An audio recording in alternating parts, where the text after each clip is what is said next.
ang talatang ating pag-aaralan ay makikita sa Kabanatang 28 ng Mateo, talatang 10. At ang ating pag-uusap ay pinamagatan ko po na go and take word. Go and take word. Take word to the people that Christ has risen from the dead.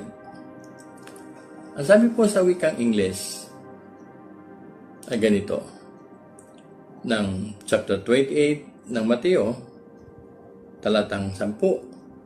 Then Jesus said to them, "Do not be afraid. Go and take word to my brethren to leave for Galilee, and there they will see me." Ito ang sinabi ng ating Panginoong Hesus. Go and take the word. Go and take word. Sabihin ninyo ang mahalagang balitang ito na nagbibigay ng isang dakilang pag-asa tungkol sa aking muling pagkabuhay. Sinasabing ang pagkabuhay na maguli ay exclamation mark sa ministeryo ng ating Panginoong Jesucristo.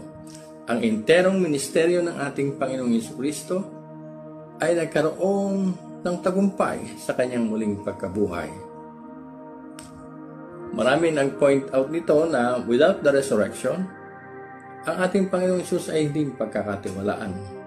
Lalabas po siyang isang sinungaling.